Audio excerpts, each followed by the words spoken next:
cerita tentang hubungan pejabat dan kiai. Dulu Imam Malik itu ngarang kitab namanya Al-Muwatta. Itu dikarang 16 tahun. Jadi bisa dibayangkan, dikarang orang yang sangat alim, masih ngarangnya dalam waktu 12 tahun. Ditirakati, disolati, diteliti, diulang lagi sampai 16 tahun. Saking populernya kitab itu, seorang presiden, kalau dulu era khilafah ya, itu minta supaya Imam Malik datang ke istana mengajarkan Al-Muwatta ke putra-putra Harun Ar-Rasyid. Ini saya agak muji sisi benarnya Pak Aryo. Apa kata Harun Ar-Rasyid ketika didatangi ajudan presiden? Al-ilmu yu'ta la ya'ti. Ilmu itu disoani, bukan yang soan. Jadi ini ya agak benar lah, BUMN ini sudah benar ini, mau datang ke sini. Tapi jangan hitung utang. Saya pernah datang Gus, nanti kapan-kapan kau yang datang. Nah, itu enggak ikhlas kalau itu ngawur sekali itu kalau. Singkat cerita Harun Rasyid itu datang. Imam Malik itu orang yang sangat menghormati ilmu, sehingga beliau duduk di atas, di sofa di atas. Karena Harun Rasyid itu presiden, khalifah, beliau ngiranya itu dipersilahkan duduk setingkat Imam Malik. Akhirnya beliau duduk berdampingan dengan Imam Malik. Kata Imam Malik sebelum ngaji, di mana-mana orang ngaji itu harus sopan, nggak boleh orang ngaji setara dengan gurunya. Turun Imam Harun Ar-Rasyid turun terus awal santri-santri. Baru Imam Malik mau mulai ngajar. Suatu saat Imam Malik itu datang ngurus KTP, datang ke istana. Kata Harun Rasyid, kenapa engkau tidak minta supaya kami yang ngurus? Kata Imam Malik, saya kalau urusan negara itu rakyat, sehingga saya daftar ya antri. Tapi kalau urusan ilmu, kamu santri saya. Jadi orang dulu itu sudah profesional. Jadi kalau Harun Rasyid pas ngaji sebagai santri, tapi kalau Imam Malik ngurus KTP ya sebagai rakyat.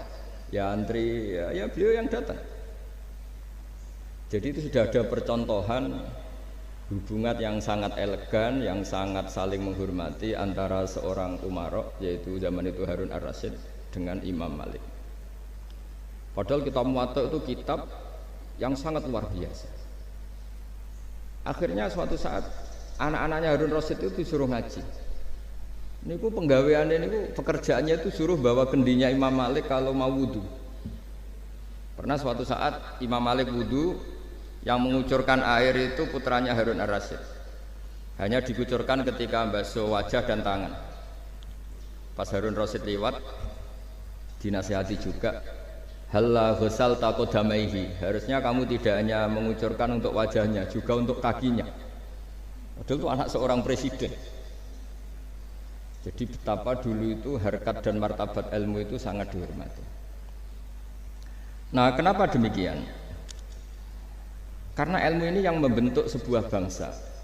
Jadi kalau kita berpikir jernih ya, oke, kita ada BNN ya, polisi yang nangani narkoba, terus ada beberapa jabatan atau institusi negara yang bisa mengawal kecurangan, misalnya ada KPK, ada BPK dan sebagainya.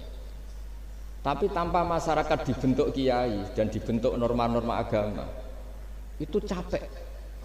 Mayoritas orang tidak mencuri, itu ya barokahnya dididik kalau mencuri itu dosa, kalau nanti masuk neraka. Sebelum ada KPK dan BPK itu orang tidak nyuri ya sudah banyak, karena memang nggak nyurinya itu faktor agama, bukan karena takut KPK. Artinya tanpa agama, tanpa nilai-nilai norma itu nggak bisa kebayang Indonesia. Karena orang nanti nggak maksiatnya atau nggak salahnya itu takut aparat, bukan takut Tuhan. Makanya kalau guyonan anekdot khas itu, ada orang melanggar rambu-rambu, ketangkep polisi. Kamu tidak tahu kalau ini larangan? Ya tahu Pak. Kenapa tetap melanggar? Karena tidak tahu Bapak di sini. Itu menunjuk polisinya. Itu khas Indonesia. Jadi kalau nggak melanggar itu karena takut aparat, bukan karena kesadaran hukum. Tapi kalau urusan rambu-rambu itu seperti itu. Tapi kalau urusan orang tidak zina, tidak maling, tidak korupsi, itu hampir mayoritas orang Indonesia itu karena takut azab Allah atau takut dosa. Sehingga di desa terbelakang yang enggak terjangkau polisi atau di daerah-daerah yang sangat terpencil, Itu perilaku leluhur, yaitu tidak nyuri, tidak zina, tidak apa, itu ya tetap jalan. Karena mereka memang dididik oleh agama. Sehingga keinginan kita terbesar adalah bahwa sesuai konsep Imam Ghazali, al ulama wal umara tau amani. Jadi ada sinergi lah antara ulama dan umara. Dulu biasa raja-raja itu ngaji sama ulama.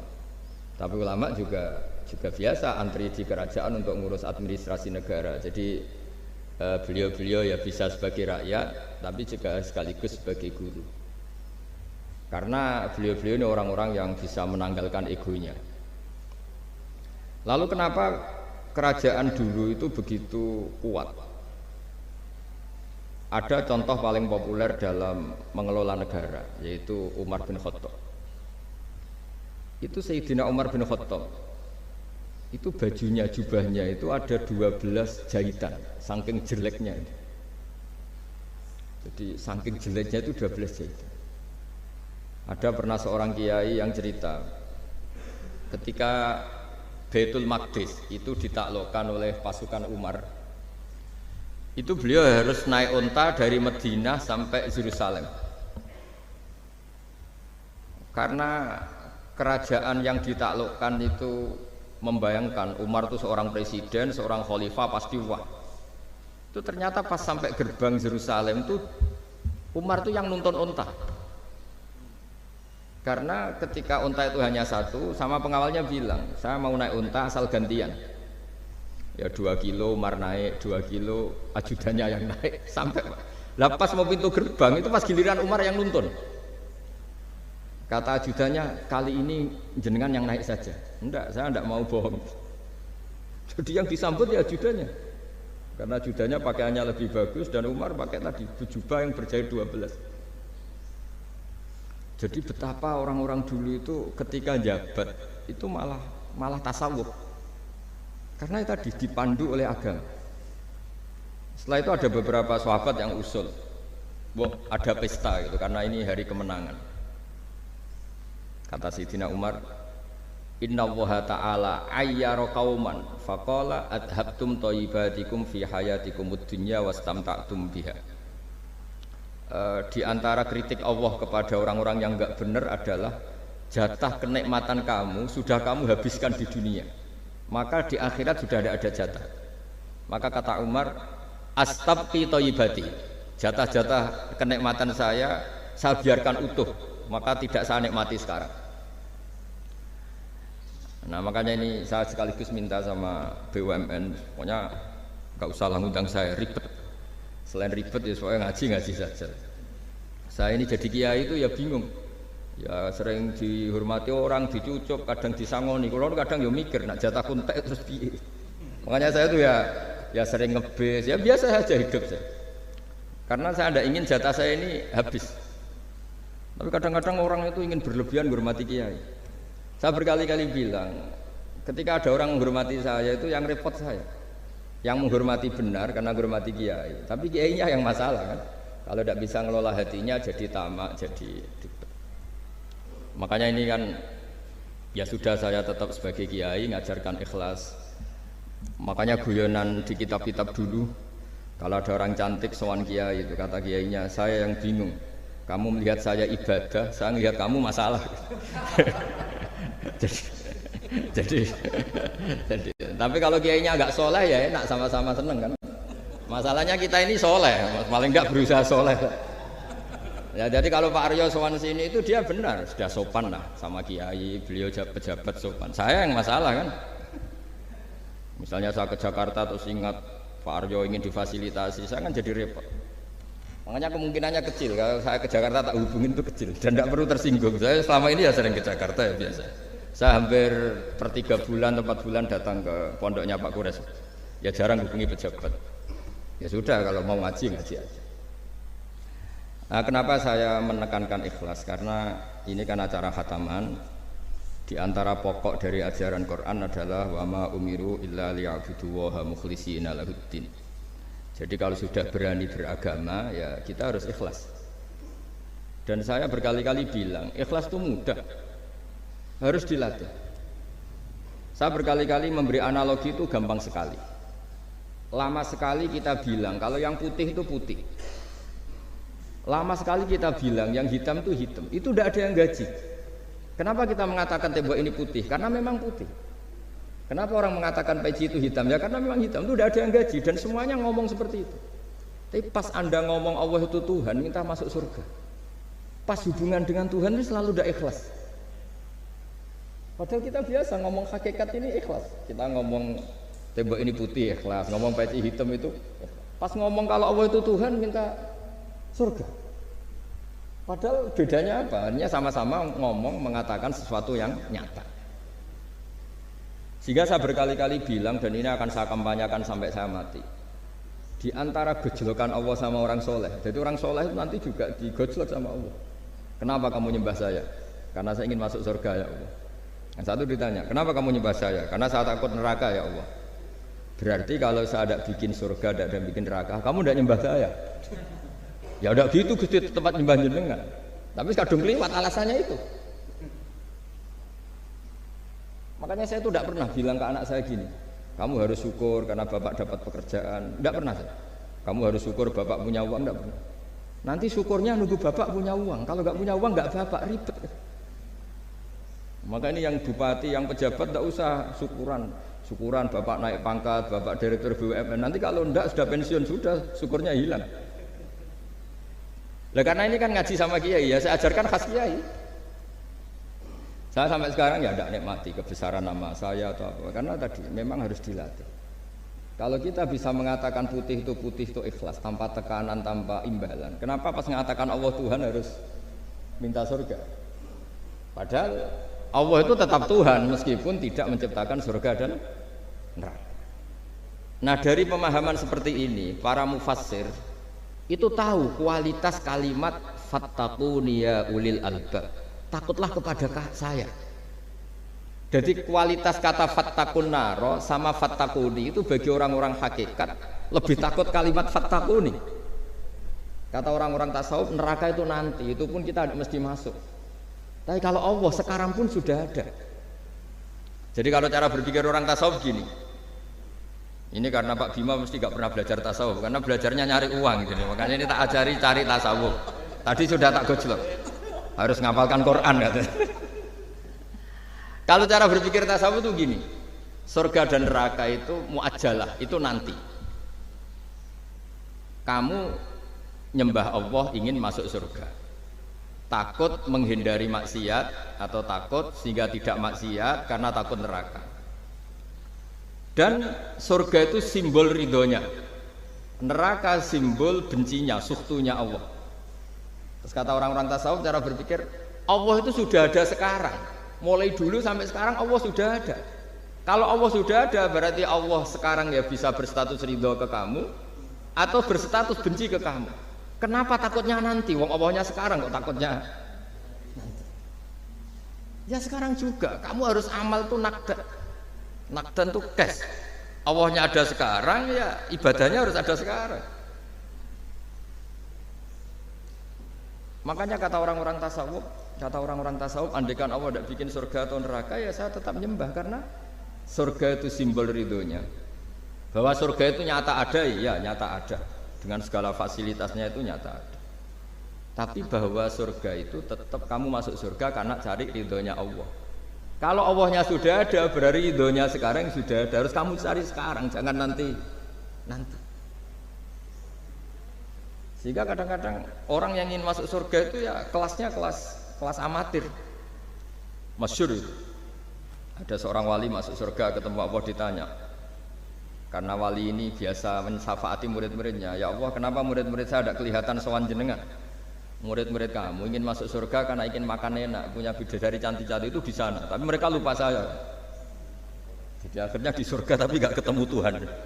Karena inginnya ya sudah trauma punya istri jelek, cerewet. Banyak loh orang yang masuk surga itu yang agak kacau. Enak sudah surga, nanti di sana nggak usah sholat, nggak usah puasa. Jadi sholat yang sekarang udah gak problem. Jadi banyak itu orang-orang Islam yang Islamnya mungkin imannya amatiran. Wah enak masuk surga, nggak ada subuh lagi, nggak ada puasa lagi. bebas. Oh, itu kan kurang ajar betul. Jadi ibadah itu dianggap problem. Bandingkan di cerita dunia wali itu ada wali bertanya gini, ya Allah apa di surga itu ada sholat? Ditanya sama Allah, kenapa kamu tanya gitu? Kalau tidak ada sholat mendingan saya ada di surga. Dia tidak bisa bayangkan ada kenikmatan di atas sholat. Nah kalau jenengan kan nggak bisa bayangkan kalau di surga masih disuruh sholat. Sampai sekarang aja kita tahu berhentinya sholat itu kapan. Kalau sampean tanya gitu, kalau ingin berhenti sholat nggak wajib, majnun. Jadi orang gila langsung nggak wajib. Jadi artinya harus dilatih ilmu-ilmu tasawuf seperti ini supaya hidup itu nyaman. Hidup itu nyaman. Dulu Pak Imam ini ada Pak PJ Rembang. Itu dulu ada seorang raja didatangi ulama. Gimana cara saya tidak nikmati jadi seorang raja? Ulama itu nasihatinya gampang. Diomongin gini Pak Arya. Pak Raja kalau kamu di Sahara, di padang Sahara, kemudian Anda kehausan. Kalau tidak minum satu gelas air Anda mati. Apakah? Terus kemudian yang punya air bilang gini, kamu tak kasih air, tapi syaratnya kerajaannya kasihkan saya. Kamu kasihkan apa milih mati? Wah ya milih dikasih air. Mendingan nggak jadi raja tapi hidup. Terus la tafrah bimulkin la yusawi kak samain. Kamu jangan bangga dengan satu kekuasaan, dengan satu kerajaan yang nilainya sama dengan segelas air. Akhirnya dia terjadi raja yang soleh karena ternyata apa? La yusawi kak samain, tidak sama atau ya nilainya itu masih. Nah, kita yang rakyat yang tidak jabat, misalnya masyarakat, itu ya harus berpikir gitu. Orang tidak jadi bupati tetap hidup, nggak jadi pegawai BUMN tetap hidup. Tapi kalau nggak minum air itu mati. Dan rata-rata rakyat itu bisa minum air. Artinya apa? Kita dan mereka itu sama-sama punya nikmat yang pokok, yaitu sadur rumki, nikmat yang bisa mempertahankan kehidupan. Jadi nikmat selain itu tidak pokok. Sehingga orang itu bisa jadi wali. Jadi ini resep jadi wali. Jadi wali itu udah harus tirakat dalail terus gak pernah makan nasi itu enggak, itu keberatan. Jelas sebagai BUMN enggak mau itu, mesti enggak mau itu. Mesti enggak mau itu. Ya enggak mau ya enggak bakat. Jadi udah pasti enggak mau. Karena ini saya tahu banyak tentang beliau. Pak Aryo itu bin selamat dulu abahnya itu ditobatkan Gusmi, dingertikan agama oleh Gusmi. Karena beliau ingin tetap mencintai kiai, terus korbannya saya karena Gusmi meninggal, terus mahabbahnya diarahkan ke saya. Tapi saya berdoa supaya diarahkan ke banyak kiai lah, supaya saya tidak jadi objek sasaran ya. Nanti juga repot ini. Saya tuh sering disewani orang dari Kalimantan, Sulawesi, saya ingin idolakan jenengan, saya ingin dekat dengan jangan. Saya sudah lah pakai kiai lokal di sana aja, jadi sampai tidak ganggu saya. Terus kiai lokal di sana juga tidak mahjub oleh saya, kata saya. Saya teruskan. Jadi dulu para raja itu dilatih oleh ulama, termasuk dilatih begitu. Kamu punya kamar 1000, kalau tidur per 5 menit ganti kamar, karena eman sudah dibikin kok nggak dipakai. Nggak juga, punya kamar 1000 yang dipakai hanya satu. Ngapain punya 1000 yang dipakai hanya? Punya baju satu lemari yang dipakai hanya satu. Apa mentang-mentang bajunya 5 terus pakai rangkepan sampai 5. Punya mobil 5 yang dipakai ya satu. Jadi orang dulu itu dilatih sebegitu. Sehingga dulu itu tidak ada raja kecuali punya penasihat. Zaman belum Islam ada resi, kalau setelah Islam ada ulama. Sehingga mereka bisa menertawakan kerajaan. Maksudnya dianggap biasa. Ada seorang raja ditanya ulama, khas seorang raja itu apa? Merintah tidak bisa diperintah. Terus si ulama ini tiap pagi itu datang ke atas gunung, cari tempat paling tinggi terus mutolaah kitab. Setelah mutolaah kitab ya wasik ya. Kayak saya kalau belajar ya asik. Ngalang-ngalain jagungan sama pegawai BUMN kalau saya sudah belajar. Terus dia bilang, enaknya apa jadi raja? Saya di sini nggak ada yang memerintahkan saya, berarti saya dengan raja sama. Dan kelebihan saya juga tidak ada yang ganggu. Kalau raja masih banyak yang ganggu. Artinya bisa mengolah. Kalau sekarang enggak. Banyak kiai yang melihat pejabat itu kayak gimana? Wong kok mulyane ngono, buka pintu aja nggak pernah. Mulyane kayak gitu. Yang jenis ini dia rugi, sudah iri, nggak punya kenikmatan sendiri. Ulama dulu itu bisa mengelola kenikmatannya sendiri dengan cara seperti itu. Makanya masyhur Sayyidina Ali itu kalau malam itu diantara sebab beliau tambah dekat sama Allah. Itu diantara wiridannya itu bukan kayak wiridan kita itu enggak. Wiridannya begini.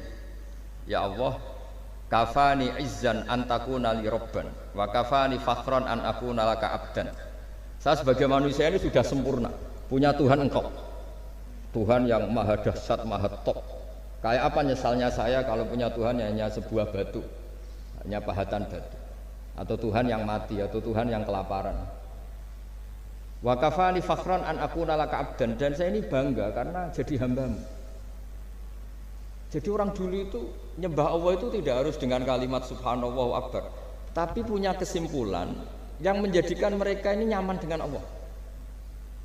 Abu Yazid Al-Bustami itu diangkat jadi wali setinggi-tingginya, itu diantaranya itu kalau wiridan bilang gini, ya Allah, kenapa engkau ngasih makan saya, ini aneh.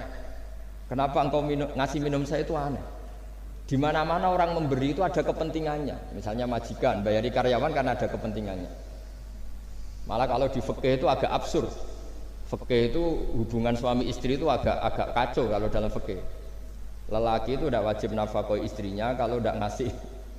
Jadi kayak agak-agak transaksi. Dan istrinya punya hak nggak mau diajak kalau nggak dikasih nafkah. Jadi makanya dulu Mbah Mun itu kalau ngajar saya fikih itu ngajari wong perhitungan. Jadi maksudnya wong ambek bojo kok perhitungan. Tapi di mana-mana hubungannya orang itu begitu. Wong kenal kiai, nak orang meloro kiai diatur ngene iki ora marem. Singkat cerita Bu Yazid itu ya Allah, engkau zat yang luar biasa, engkau tidak butuh saya tapi ngasih saya. Ini fenomena aneh. Di mana-mana orang ngasih itu ada kepentingannya, apalagi pilkada. Wah, itu tambah banyak kepentingan. Artinya dia bisa mensifati Allah dengan cara yang nggak kebayang orang lain. Allah itu tidak butuh kita. Tanpa kita sudah jadi Tuhan, tapi ngasih kita. Apa ya Allah alasan engkau mengasihi saya? Wong saya engkau tidak butuh saya. Di mana-mana orang ngasih itu kan karena butuh. Misalnya kamu ngasih anak, apapun alasan ikhlas Anda ini karena nyaman. Anak ini menjadi hiburan. Tetap seneng ya. Ada unsur kamu itu dapat timbal balik, setidaknya seneng. Atau ngasih rival politik kamu, setidaknya ya karena safety lah kata tadi Pak Ari. Bergak berontak teman-teman. Pokoknya ada kepentingan.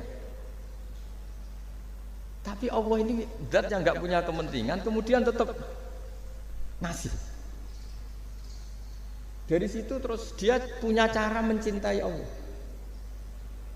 Jadi wali-wali dulu itu punya cara untuk mencintai Allah. Dengan cara seperti itu. Makanya ada wali yang nangani orang-orang macam-macam. Kayak Gusme itu masyhur, dia nangani orang fasik, orang macam-macam. Dulu itu ya ada seorang wali itu jadi wali karena beli narkoba. Tapi bukan untuk diminum, untuk dimusnahkan. Tapi kalau sekarang nggak mungkin karena narkoba harganya sudah miliaran, triliunan. Kalau dulu mungkin. Jadi ceritanya itu kampung dulu kan terpisah-pisah oleh gunung, oleh apa. Singkat cerita si wali ini setiap ada bandar narkoba dulu pakai homer kalau dulu arak. Dibeli sama dia. Dibeli terus setelah agennya pergi dilarungkan pokoknya dibuang. Begitu terus. Suatu saat si pengedar narkoba ini heran. Kampung situ itu selalu tak kirimin homer kok gak ada yang mabuk. Tapi dibayar cash. Malah seorang ini meninggal wangi. Ternyata dia tidak ingin kampungnya itu mabuk sehingga dicegat di jalan supaya homer ini tidak sampai ke kampung. Nah, sekarang kan tidak mungkin narkoba semahal itu. Tapi apapun itu kembali ke ulama dan umaro. Alhamdulillah di Indonesia itu ulama ya mati-matian supaya generasinya tidak terlibat narkoba dengan cara ditakutkan neraka. Umaro juga melakukan itu dengan cara ditakutkan penjara. Nah, ini yang kita sama-sama ulama wal umaro tahu aman. Kita kerjasama dengan kapasitas masing-masing. Jadi penting sekali ngaji seperti ini supaya kita tahu bahwa khazanah-khazanah kita tentang dekat sama Allah itu macam-macam. Ini khusus ijazah ini sama Pak Bima Pak Aryo itu. Dulu Kiai Hamid Pasuruan terkenal wali. Dan di antara wiridan Dzikrul Filin ada beberapa kata yang dari Kiai Hamid. Jadi Dzikrul Filin itu kalimatnya dari utamanya dari Gusmi Mbah Ahmad Siddiq, tapi ada beberapa kalimat yang dari Kiai Hamid Pasuruan. Saya tahu banyak lah karena bapak saya juga temannya Gusmi dan mbah saya kandung sepupu sama Mbah Hamid. Itu kalau ada orang sepuh-sepuh Pak Bima kayak jenengan Pak Aryo disuruh ngapalkan Quran. Ya mereka protes, masa saya hafal Pak? Sudah lah pokoknya ngapalkan. Ada yang 2 juz mati, 1 juz mati, karena ya sudah sepuh. Suatu saat ada ulama yang tanya, kenapa Pak Hamid? Biar kamu dalam perjalanan di dunia tercatat ini bercita-cita hafal Quran. Jika kalau mati berstatus man salaka thariqan yaltamisu fihi ilman sahalallahu lahu thariqan ilal jannah. Orang yang mati berorientasi ingin ngaji. Tapi kalau kamu tidak punya orientasi ngaji kan di otak kita andaikan direkam Allah. Loh, coba hati kita andaikan direkam Allah. Ingin kaya, ingin punya gunung, ingin punya alpat, ingin punya ini itu. Coba kalau itu nanti disetel di akhirat. Tapi kalau kamu ingin ngapalkan Quran kan setidaknya pas disetel ya keren. Ingin hafal Quran meskipun tidak hafal-hafal gitu. Ingin hafal itu tapi meskipun nanti kalau malaikatnya drengki ditambahin meskipun. Tapi insya Allah malaikat tidak ada yang drengki. Tapi andaikan kita nanti tidak punya cita-cita ngaji, itu rekaman kita hanya itu, ingin mapan, ingin kaya, ingin menguasai dunia. Betapa malunya kita kalau rekaman itu kita dengar di depan Allah. Padahal nanti niat ini yang dihitung. Famangkanat hijratuhu ilallah wa rasulih fa hijratuhu ilallahi wa rasulih. Orang yang orientasinya hijrah itu meninggalkan yang buruk menuju yang lebih baik hanya untuk Allah dan Rasul, maka ya dihitung ke sana. Jadi misalnya Pak Bima, Pak Aryo ngapalkan Quran, hafal-hafalnya. Tapi berarti perjalanannya ini mencari ridhonya Allah, itu ditulis. Tapi kalau kita orientasinya ingin mapan, ingin sejahtera, ya ditulis. Ini ingin punya rumah 2, ingin punya rumah di berbagai provinsi. Ini coba kalau itu nanti direkam. Terus ditanya Allah, inginnya kamu apa sih di dunia? Dan itu bisa menjadi status kita. Ngeri kan? Kita ketemu Allah dengan status tidak pencari Allah dan Rasul, tapi pencari kemapanan. Itu cara Mbah Hamid untuk mendidik supaya orang itu orientasinya kepada Allah dan Rasul. Disuruh ngapalkan. Ini Pak Aryo cerita, bapaknya hanya disuruh ngapalkan apa? Rabbana dzalamna anfusana. Itu semalam nggak hafal apa. Dan alhamdulillah nggak hafalnya ditiru anaknya. Susahnya kemarin pas ngaji sama saya di kamar saya, saya punya kantor di depan rumah saya. Ya nggak hafal apa. Bener-bener konsisten. Jadi dulu bapaknya itu ketemu Gus Mek di hotel, dia diajarin semalam nggak hafal. Akhirnya hafal lagi. Ya, tapi nunggu sekian tahun mungkin. Jadi yang penting, jadi ulama dulu itu pinter cara menuntun umat menuju Allah dan Rasul. Diajarin. Akhirnya ada Dzikrul Ghafilin. Penting orang itu menuju Allah dan Rasul. Setidaknya kalau direkam itu nanti saya ingin ya Allah dapat ridhomu. Kalau malam ilahi anta matlubi, ilahi anta maqsudi wa ridhoka matlubi. Meskipun semalam hanya dilafatkan sekali, setidaknya Allah mencatat, ya Allah engkau yang kami cari, ridhomu yang kami cari. Kalimat itu kalau terulang-ulang itu menjadi mental dan lama-lama jadi status. Daripada sebelum tidur, kapan ya sugih. Dari Pak Bima, kapan gak jadi anak buah. Engkau nanti yang menteri ya mikir, semoga gak kena reshuffle, gitu terus pikirannya. Nah ini kan kalau ngaji saya menyinggung, yang salah tidak saya, sing ngongkor ngaji sopo.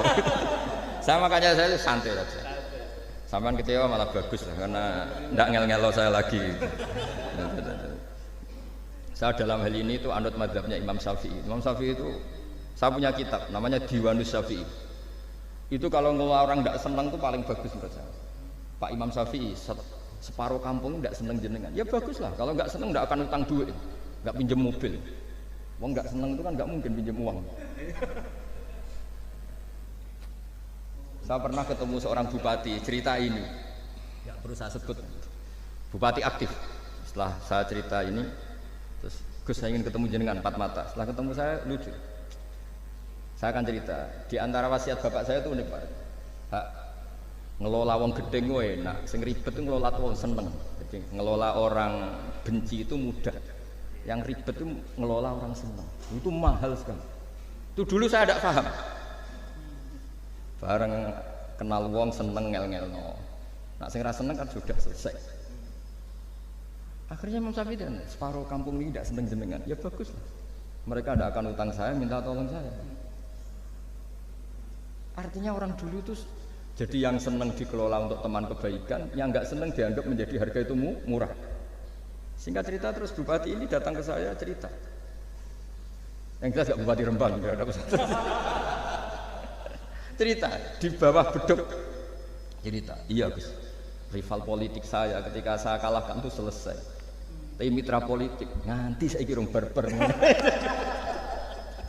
Jadi orang dulu itu segampang itu ngelola kehidupan. Artinya yang seneng ya penting, kita butuh mitra. Yang gedeng ya nggak apa-apa lah.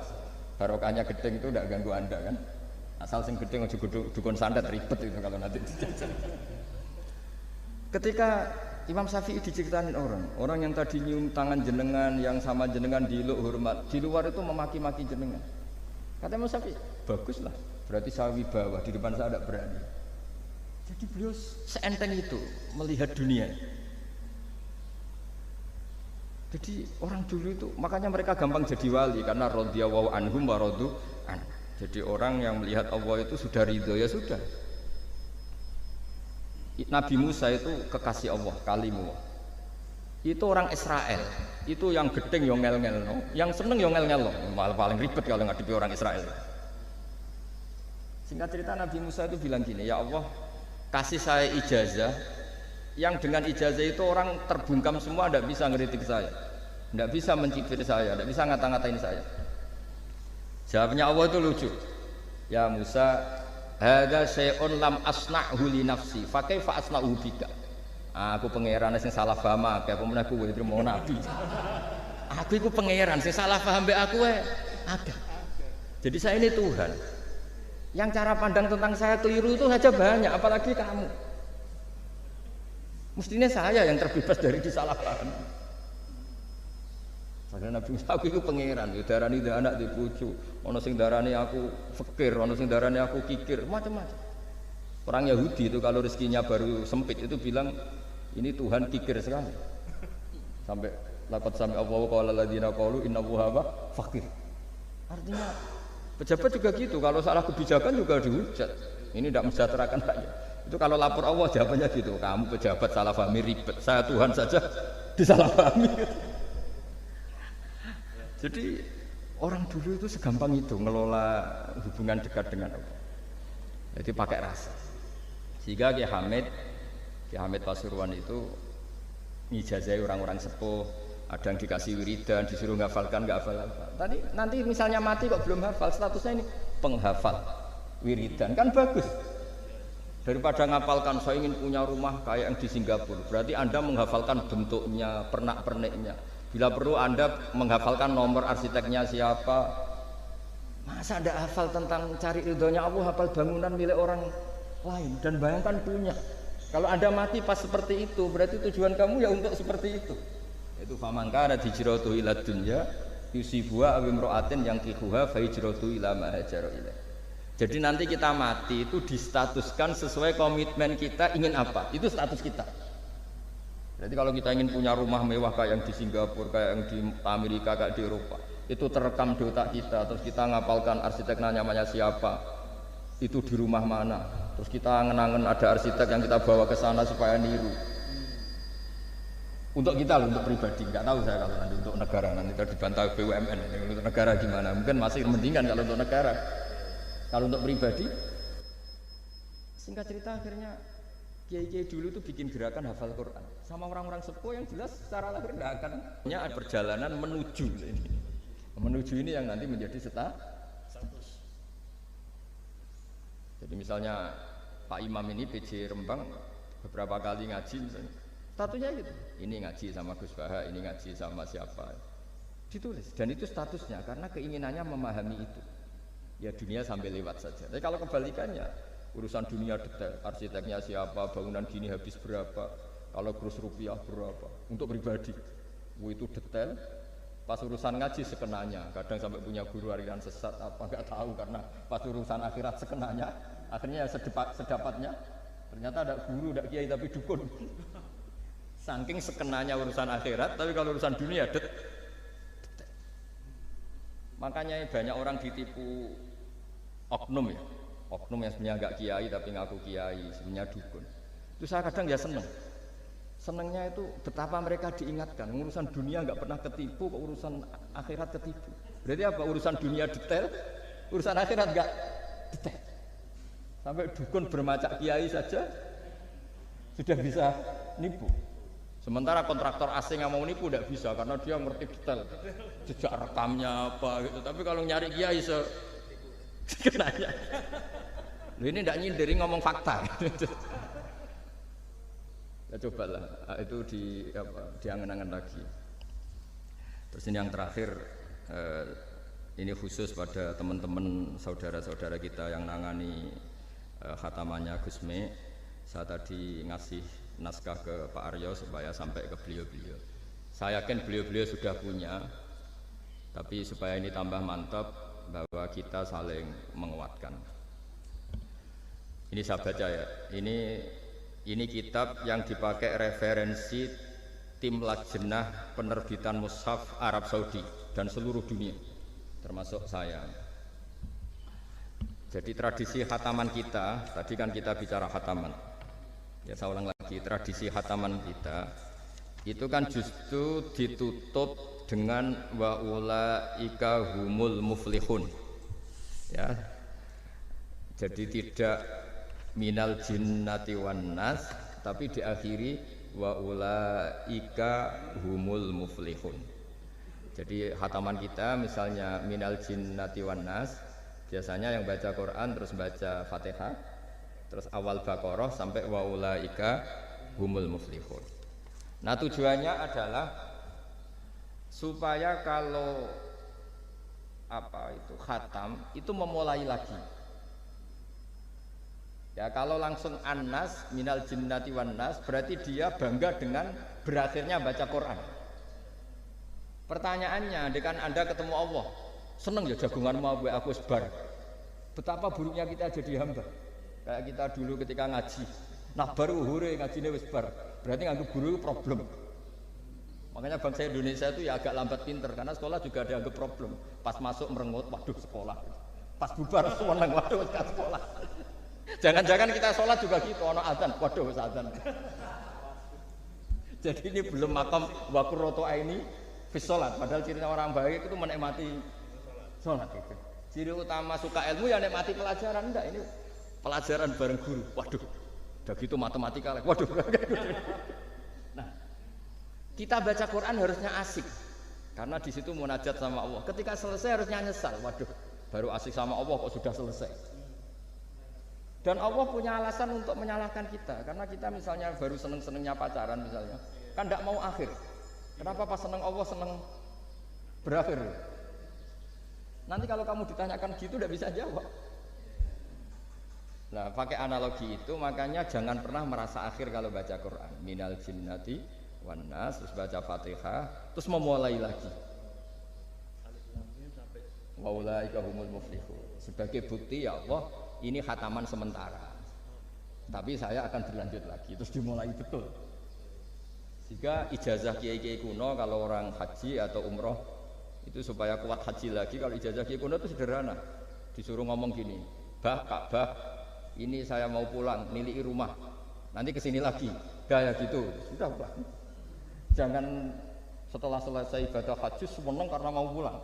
Berarti ibadah dianggap problem, rumah dianggap segala-galanya. Jadi itu ada filosofinya. Nah, ternyata tradisi seperti itu mudawwan.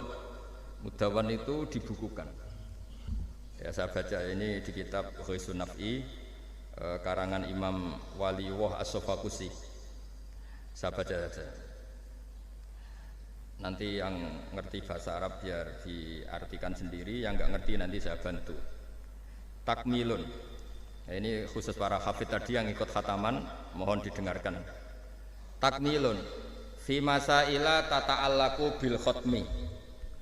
Al-ula sabatan nasu anil maki min riwayatil bazi wa kumpul wa ghairihima annaman qara'a wa khatama ila akhirin nas qara'a al-fatihata ilal muflihun min awalil baqarah wa sa'al amalu bihada fi sa'iri biladil muslimin.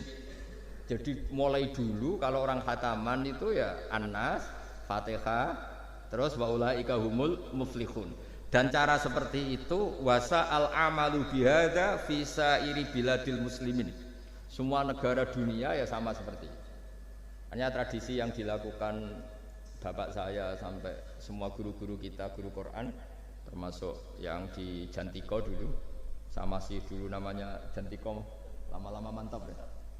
Itu sudah benar itu. Jadi mungkin teman-teman sudah melakukan tapi nggak tahu filosofinya. Ini saya bantu, filosofinya adalah supaya kita tidak merasa mengakhiri baca Quran, tapi sekaligus memulai. Mereka nak kue niat ngakhiri tenan itu seakan-akan kan baca Quran itu problem. Terus ketika berakhir kita senang. Sholat juga gitu Pak Imam. Yang menjadikan umatnya Rasulullah SAW dijamin surga itu diantaranya cara sholat begini Pak Arya. Saya hafal hadisnya itu. Absyiru ya ma'syaral muslimin. Ini kata Rasulullah. Hari ini Jibril muncul dan memberi satu pengumuman yang sangat menggembirakan. Apa itu? Umatku berstatus ya ini kata malaikat Jibril. Umatku berstatus mereka itu fa'alu faridotan wantadoru ukhra. Melakukan satu fardu selesai atau addu faridotan wantadoru ukhra. Jadi misalnya tadi saya sholat subuh. Status saya ditulis oleh malaikat Jibril, Hak tadi sholat subuh. Dan ketika saya ditanya, Hak kok ijek urip sampai jam 10, jam 11 ngenteni apa sholat duhur. Ketika sholat duhur selesai, orientasi saya ngenteni sholat asar. Begitu seterusnya. Sehingga statusnya umatnya Nabi adalah addu faridotan wantazoru ukhra. Komitmennya adalah melakukan satu fardu dan menunggu yang lain. Berarti kita dihimpit di dua kebaikan. Kebaikan sudah kita lakukan dan kebaikan yang lain kita Kita sekarang ngasih anak yatim. Di hati kita juga ingin mengasih lagi. Ngasih orang miskin juga gitu. Begitu juga kebaikan-kebaikan yang lain. Sehingga kita dihimpit di dua apa? Kebaikan. Kebaikan yang kita lakukan dan kebaikan yang kita angankan ya, atau kita cita-cita. Ya sudah begitu. Sehingga dengan cara seperti itu orang Islam itu nyaman. Bayangkan kalau kita berstatus punya rumah lagi, ingin punya mobil lagi, berarti satu itu minat dunia wa ilat dunia, minat dunia ilat dunia. Itu kalau pas mati, pas khayalnya begitu. Allah posisinya di mana? Ya ini sudah siap ya, setor ya, Ataman siap. Siap Pak Bima ya? Ya siap. Sampai berapa juz rencananya? 30 ya. Sampai 30 juz apa juz 30? Juz 30 dulu. Juz 30 dulu. Jadi sampai segitunya guru-guru kita memandu, makanya terus dilatih dzikrul ghafilin, dilatih apa supaya kalau kita biasa pergi kembali misalnya, rombongan kembali, mungkin kita istighfar. Buat sekali-kali rombongan datangin khataman Quran, datangin acara-acara sehingga ada perbandingan. Nah, setidaknya saat kita salah itu tidak status, tapi zallah bawaan manusia. Tapi status kita adalah faman kana hijratuhu ila Allahi wa rasulih fa hijratuhu ila Allahi wa rasulih. Nah, kemudian kenapa itu menjadi perilaku masif di seluruh dunia? Kalau khataman justru ditutup oleh awal Baqarah. Kan agak aneh khataman kok ditutup dengan permukaan atau permulaan. Ya. Itu terus beliau ini di beberapa kitab diterangkan anna rajulan qala ya Rasulullah ayul a'mali afdalu. Amal terbaik itu apa ya Rasulullah? Qal alaika bil halil murtahil. Terus wa ma halul murtahil? Qal sahibul qur'ani kullama khalla irtahala. Amal terbaik itu adalah amal setelah selesai ingin melakukan lagi. Apa itu? Orang yang menghafalkan Quran atau membaca Quran atau khataman Quran setelah selesai langsung dimulai lagi. Nah, ini di sini diartikan kullama faragha min khutmatin syara'a fi ukhra. Jadi satu khataman selesai kemudian lanjut lagi. Ya kan kalau kita misalnya orang kaya ke Singapura wisata, kan langsung mungkin sudah punya brosur lagi, mungkin mau ke New Zealand atau apa. Kenapa pas urusan khataman ndak gitu? Jadi manusia itu yang benar gitu. Jadi ya kira-kira gitu. Jadi jadi jadi